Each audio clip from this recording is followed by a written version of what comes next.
여러분 안녕하십니까, 이영선입니다. 오늘은 대학 야구 입시 요강 체크포인트 마지막 순서로서 대학 야구 입시 자가진단법에 대해서 좀 알아보도록 하겠습니다.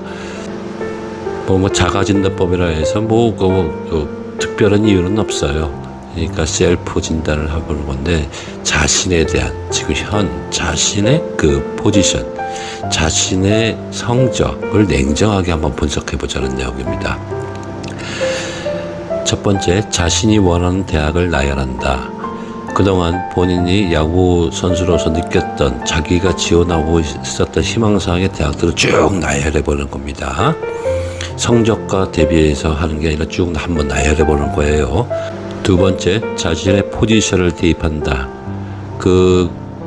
자기가 원하는 대학들을 분포를 쫙 나열해 봤을 때, 본인이 투수였을 경우, 야수였을 경우, 그 다음에 외야수였을 경우에 그 포지션을 선발에 할 수 있는 대학들한테 이제 대입을 해보는 거죠.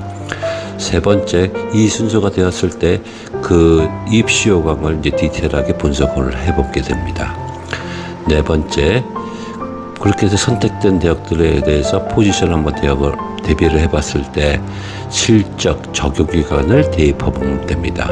그 대학이 당해년도의 실적을 원하는 건지, 2년간의 성적을 원하는 건지, 아니면 전학년의 성적을 원하는 건지, 그렇게 해서 스텝 1, 2, 3를 한번 분석해 보면 됩니다.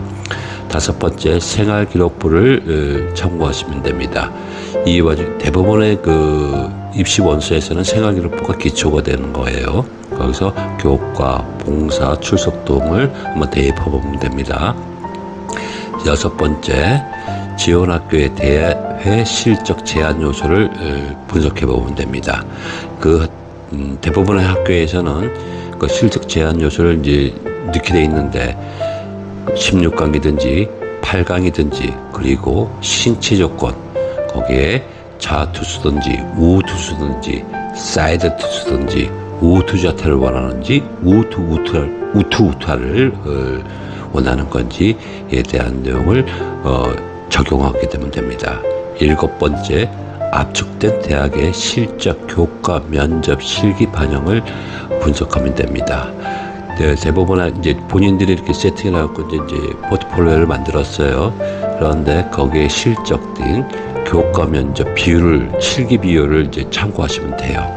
근데 어느 대학은 교과에서 1, 2, 3학년 걸 쭉 다 전 과목을 다 보는 학교가 있고, 어느 학교에서는 특전대 일부 교과만 활용하는 학교가 있어요. 그리고 어느 학교에는 등급마다, 교과의 등급마다의 변별력이 있어서 점수의 분포율이 높다는 걸 한번 분석해 보시면 되겠습니다. 여덟 번째, 면접 실기가 중복되는지 확인을 해 보시면 돼요. 그러니까 자기가 생각했던 대학들을 생각을 해 봤는데, 간혹가다 어느 학교들은 면접 실기가 없는 학교가 있는데, 어느 학교들은 면접과 실기가 중복되는 학교가 있어요. 근데 본인들이 선택할 수 있는 부분에 대해서 이 면접 실기가 따블이 되는 경우가 있습니다. 그랬을 때 우선점을 둘 수 있는 학교를 먼저 선택하는 게 중요하다고 생각합니다. 첫 번째, 소신 지원은 4개 대학, 2개 대학은 보험으로 생각을 하자. 전형에서는 6개 전형이 가능한데, 여기서 볼 때 4개 대학은 자기에 대한, 아무리 성적이 높다고 하더라도 6개를 다 올인을 하다 보면 낙방률이 높은 경우가 많아요. 그러니까 4개 대학은 소신을 지원하고 2개 대학은 좀 다운그레이드를 해서 보험이라고 할 수 있도록 선택하는 게 좋을 것 같습니다. 10번째, 수능은 필수다.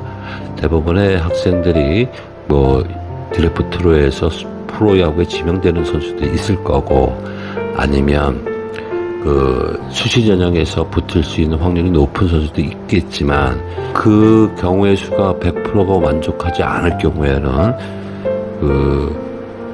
갈등의 소지가 많습니다. 그러한 사유로 저는 강의를 통해서 될 수 있으면 수능을 보라고 얘기를 합니다.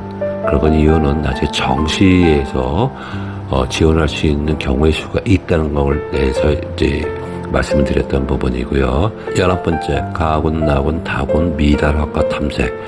그거는 정시입니다. 요즘은 대부분의 학교에서는 그 수시 지원에서 그 선발을 하지만 그 일반 지방대학 같은 미달학과가 많이 발생이 돼요.